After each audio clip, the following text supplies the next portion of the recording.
Okay, so I've just discovered that if you put me in front of a camera, I can talk.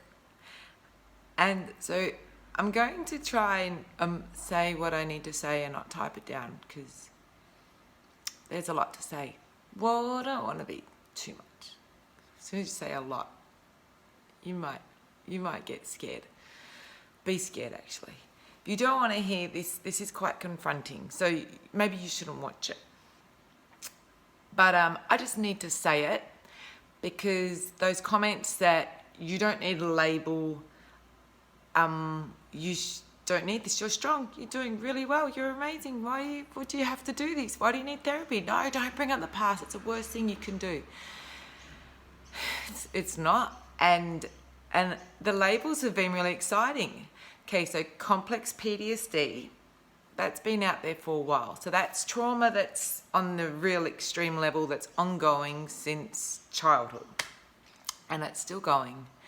And I think it's sort of like now things have settled and things are going really nice right now. So maybe that's why everything else is coming up and raising its ugly head. But it's not ugly, it's the truth. It's how it is. So, ADHD and the next, which is cool. I was like, oh wow, that's why I'm so annoying and can't listen and drive my volleyball coaches crazy by being so fidgety and not listening and running off the court and doing other things in between training, coaching sessions. So now I've been like, oh, okay, go collect the balls, Sophie, go get those volleyballs. And yeah, so doing something proactive about it and knowing that. The other one is autism. So on the spectrum keeps getting thrown out. Oh, that's on the spectrum. Oh, that's on the spectrum. But that hasn't been confirmed yet. I always had feelings I was Asperger's, so I think that's what saved me. But enough of that. Like, they're not concrete just yet. And yeah, so they're still getting formalized. Is that the word? Okay, so let me just tell you the rundown. So you know once and for all. 3 years of age. I don't think I can do this. I didn't have a coffee because I thought it'd be really emotional if I had a coffee. So I'm like, I'm not doing a coffee. I'll do this without the coffee. Okay, come on.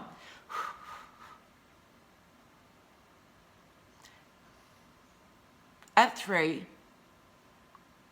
I witnessed my dad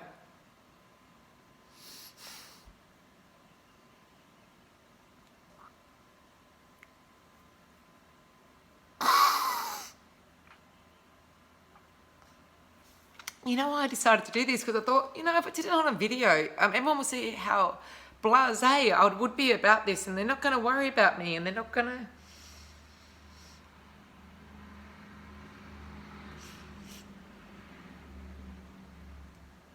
They'll go, no, she's all right. She's okay. I'll do it on video because I'll be happy. I just thought I'll just be, smiley and happy. And I'll be able to say it. Because I have been able to say it a lot without worrying. It's okay. Okay, I was 3 years of age. 3.5 actually. And I witnessed my father bleeding to death in front of us. He died.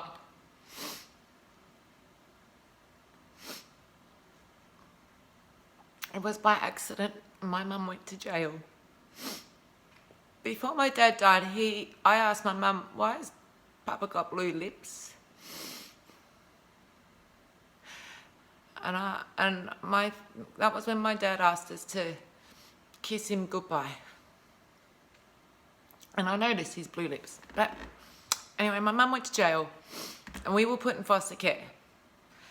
And then something crazy, my brother decided he was going to light a fire under the house. So that was a bit crazy while we were in foster care. But we were there for 2 weeks, which my mum had a laugh about. And when I came out, my mum took me straight to my dad's grave because she wasn't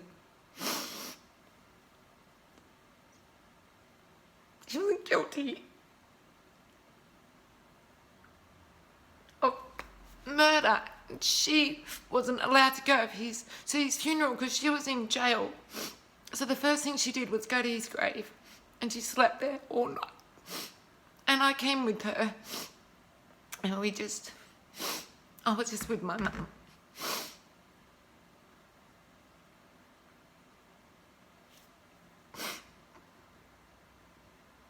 So my poor mum never got over that. She was very depressed. She never got the help she needed. And so she was suicidal. And so I remember when I was 4, she slit her wrist. I'd seen that much blood.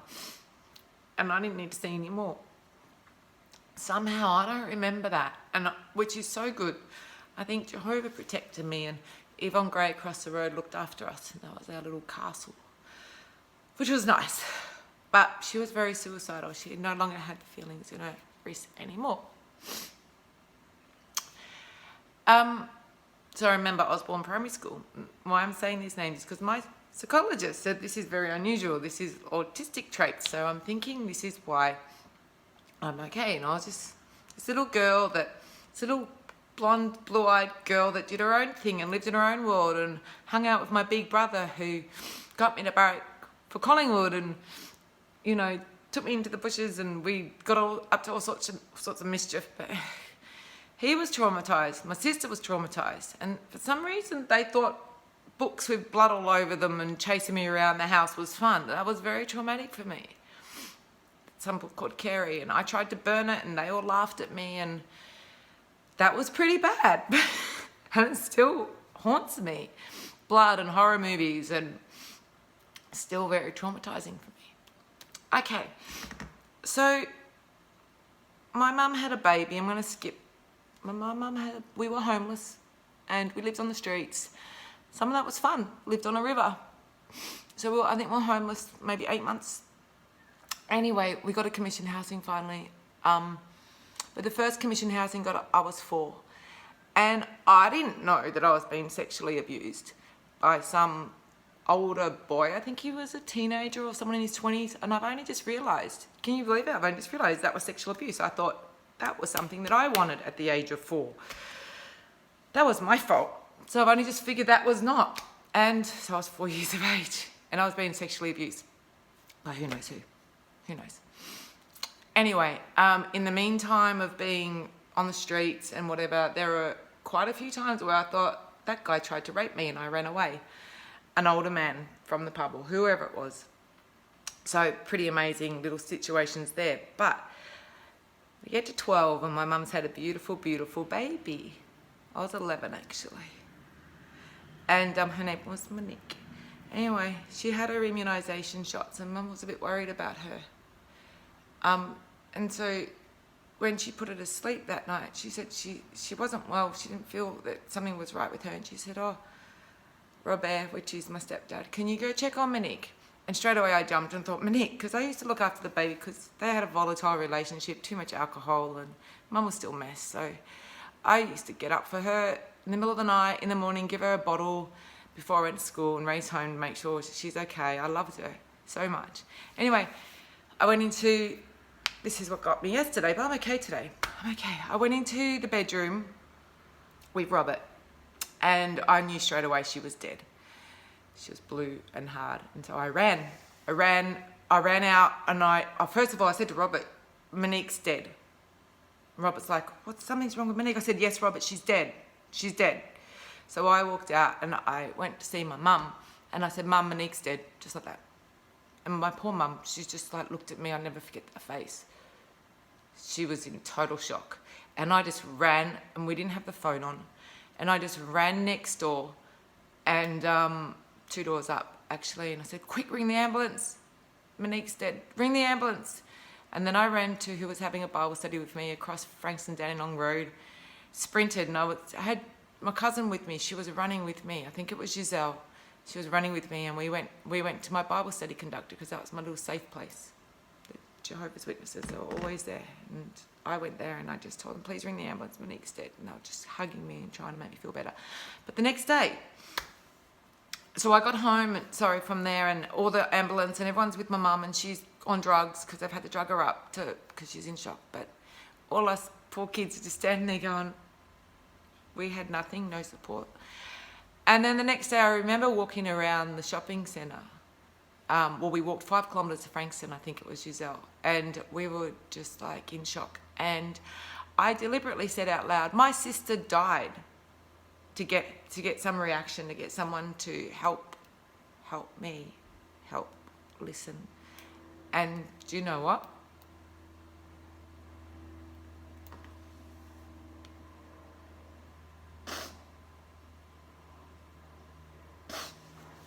No one did.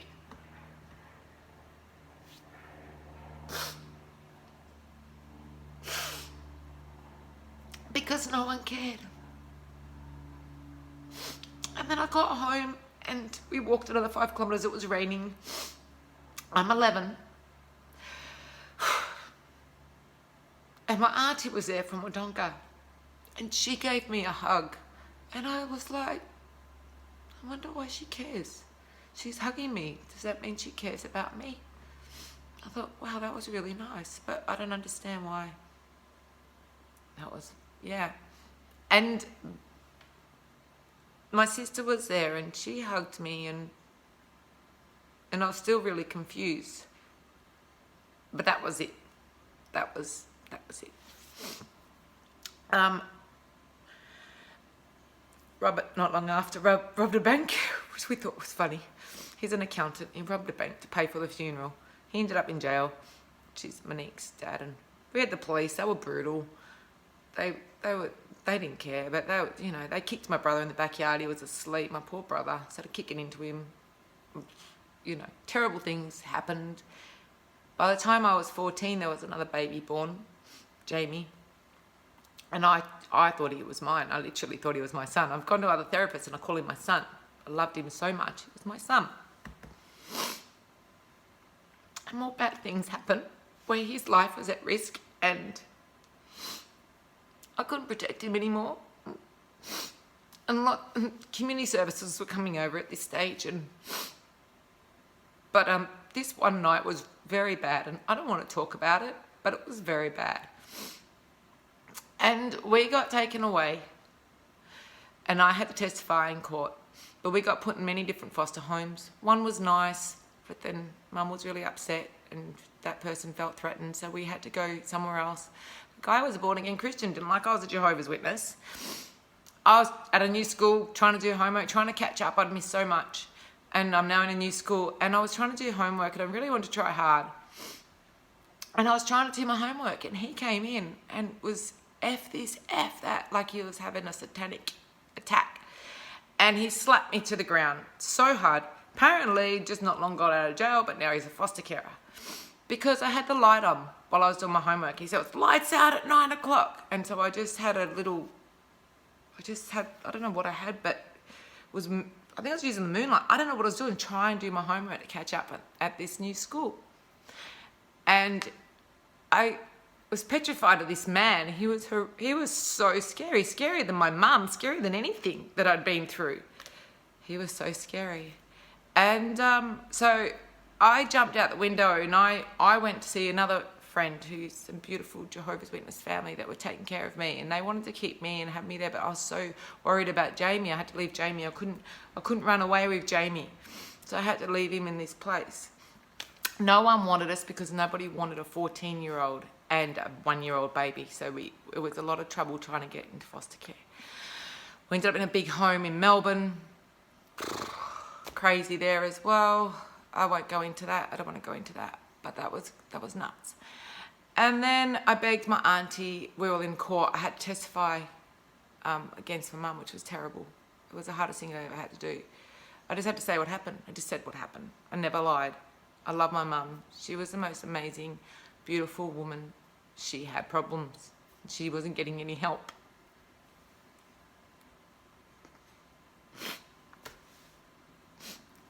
Because I remember her saying to me, Sophie, go get me the razor blades. And I'd be like, oh my gosh. Anyway, so I got them and she said, hurry up. And she's yelling at me. And then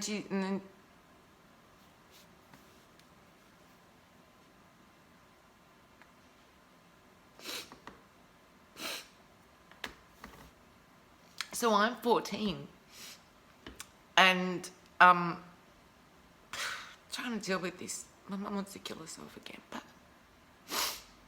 so I get her the razor blades, and then she yells at me and she says, "They're blunt."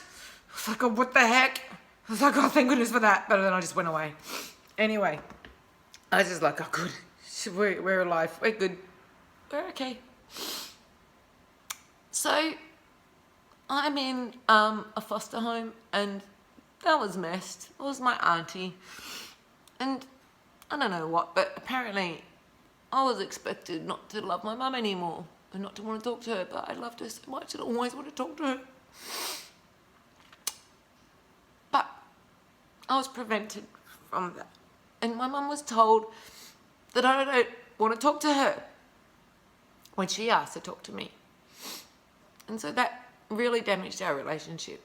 That was very hard when I got out of that foster home. Mum finally got a bit of help that she needed.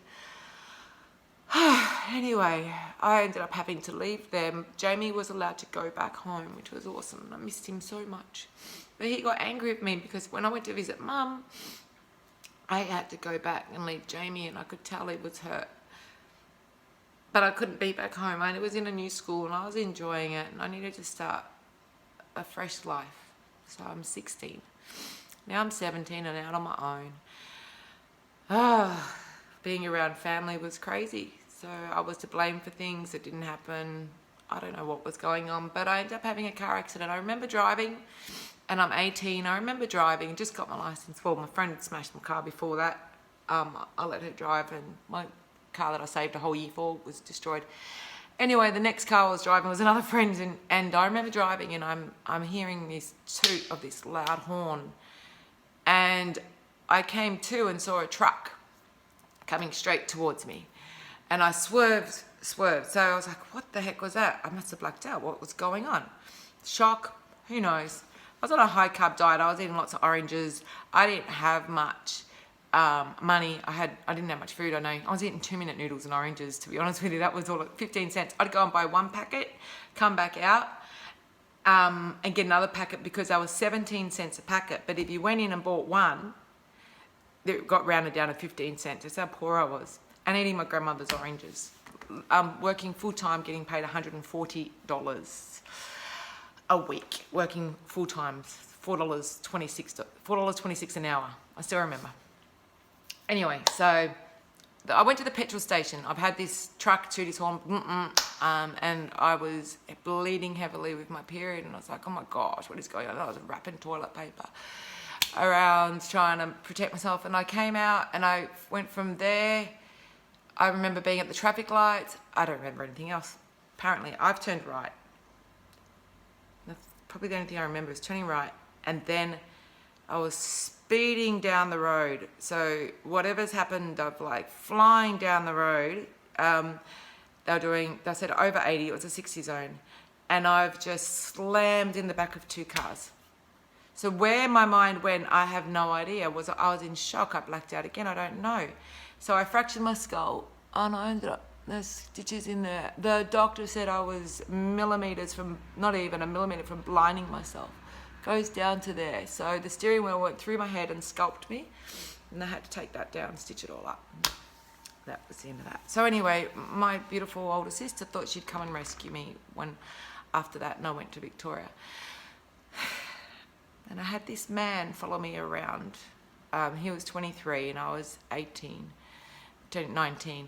and he was in love with me, and after a year he was obsessive, and I thought, no one's ever going to love me like he does, so I married him. Anyway, I was never good enough.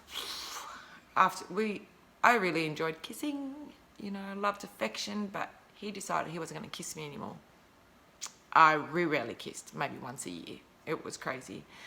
The abuse was verbal continually, and then I still thought, I'm here with this guy forever, so I better make the most of it. So I played volleyball. I enjoyed my volleyball again. I entered into indoor volleyball, and Shane Purvis took care of me down at Mornington Club, and I had so much fun, and I progressed really well and got in a lot of trouble for being so distracting as usual. ADHD raises its ugly head. Anyway, so eventually the marriage ended, and then he spent the next 5 years trying to get back at me. He ended up in jail for emotional abuse. I had all this physical abuse. I was choked against the wall. I had to let him do whatever he needed to do, whatever I could get to get the DVO to get him away. So I had to just let him hurt me. I had the kids, like little wooden walker with the blocks just slammed into my shins, choking me against the wall. It wasn't enough evidence to put me in hospital. Like, what's a bruise on the shin, the police would say. So I have the DVO, but there was not enough evidence. Anyway, eventually they heard evidence. He said he's going to get me disfellowshipped, and he called me all these horrible, terrible words. And but there was like, because what happened is I rang them up and I said, look, he's just punched me. There's a hole in the wall, yada, yada, yada. And they're like, have you got evidence? Did you record it? I'm like, how the heck he comes in like Jekyll and Hyde? I don't, and like the Tasmanian devil, actually. He's just like, and then goes, who's got time to do anything? He goes, oh, do you have any phone recordings? I'm like, yeah. He's left so many messages on my phone of abuse. Anyway, there were 20. The police officer heard one. That was enough to get him locked up. Couldn't believe it. One message, are you serious? I've heard this for the last, 12 years. Like, you won and he's in jail. Anyway, so he ends up in jail, and my sister says to me, he's very good with the kids. We know he's very good. He loves the kids. He worshipped them. Treated me like dirt. Worshipped the kids. She said, go to Europe. In the school holidays, he's got the kids. Go to Europe. So she paid for my trip to give me a break. Anyway, while I was away, he convinced Centrelink that I've abandoned my children, and when I got back, there was no money. We had nothing. So that was all traumatic, and I eventually started my own fruit and veggie business just to feed us, and that was amazing, and did my volleyball coaching. So that got through that. But unfortunately, he still had access to the kids, and I noticed that he was emotionally abusing them, and just to get at me, because when he could not abuse me anymore, he messed up my baby's minds. Tried to, as much as he could. My poor little son, Massimo, he was autistic. We didn't know. We didn't know. Dad went and had them all immunised all at the same time because I didn't immunise them. And Claudette's got asthma. She never had asthma. She had so many breathing difficulties. Milan's depression started around the same time, where she got suicidal thoughts at that age. And they've become quite severe. And then Massimo, oh my gosh, his dad trained him up to be a killer. And he would come home and he'd say, Mama's a fat bitch at age 2. And then the violent video games, monkey see, monkey do. He's autistic. I didn't have them at home. He'd go somewhere else and watch them, and then think he's going to practice on me and his sisters. So he was in and out of the psychiatric wards. But the poor little darling, he was so hurt by what his dad did. His dad set him up, gave him everything. The last time he saw them, he gave them all these toys. He bought all these toys for them. I'm sorry, he didn't give the toys. He bought all these toys.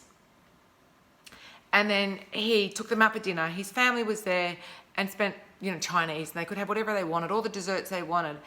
And Massimo had this truck, that's all he would talk about. The girls had their toys and clothes even, lots of clothes. And then he said, Papa's leaving.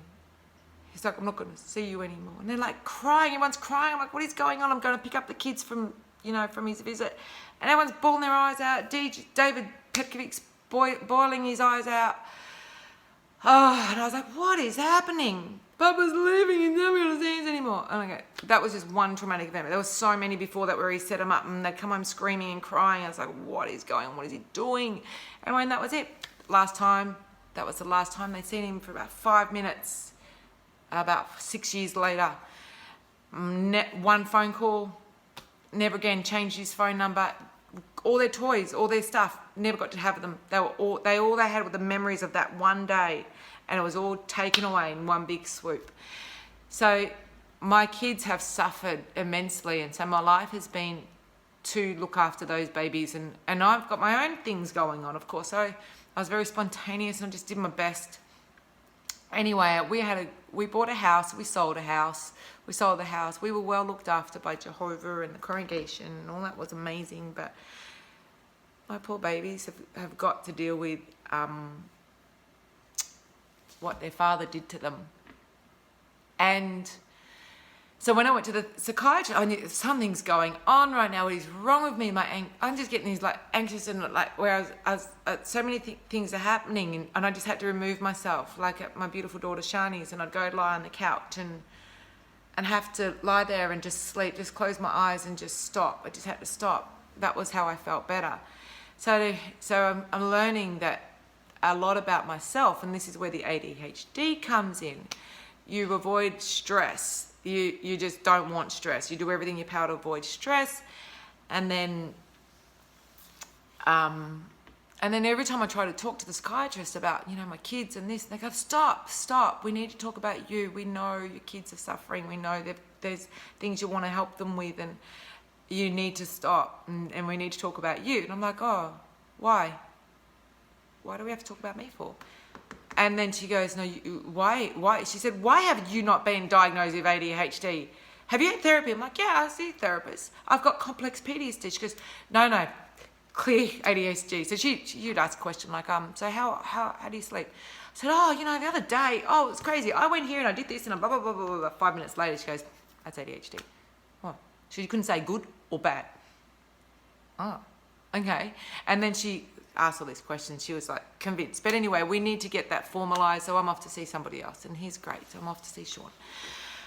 Okay, so my uncle died of a heart attack because my mum died when I was 19. She didn't go to my wedding. 2 months after I got married, my mum got cancer, and I wanted to help her and look after her. She had a 3-year-old and a 6-year-old.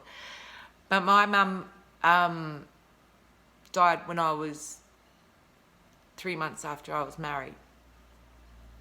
My in-laws didn't go to the funeral because we're feral. I don't know what we are. We're below society. And so when I got to the house, I had to take all my clothes off because I'd been with a dead person apparently. But there wasn't much love. Let me just tell you, there was no love. I actually don't think there was. I can't remember any help or support after my mum died. And I was with this very abusive, controlling, angry man. And I found myself at age 19, I started to eat uncontrollably. And I remember probably borderline bulimic. I ate so much, my stomach got so sore. But if I found that if I eat, the pain in my mind and my heart, the pain in my stomach would take over the pain in my mind and my heart. So I was like, I'm so full, I'm so sick, I need to throw this up, this is disgusting. And I threw up about probably 5 times, thank goodness, and I didn't do that again. But then I, kind of really looked into health and dieting and why, and food, and it became a bit of an obsession, and that's why the nutrition things come in. But yeah, I do have food issues, definitely. The overeating's still there. Yeah, so I don't want to talk anymore. I'm okay. Yeah, I'm done. This is nearly half an hour. And I just think, like, some of the therapy that I went to yesterday has been really interesting because my new therapist is like, you're remembering names of your school teachers, your street, Wilson Street, and, Osborne Primary School, and Mr. Cannon, and, I can tell you all these things that I know all my grades. Things that people don't normally remember at the age of 4, 5, 6. I remember lots of,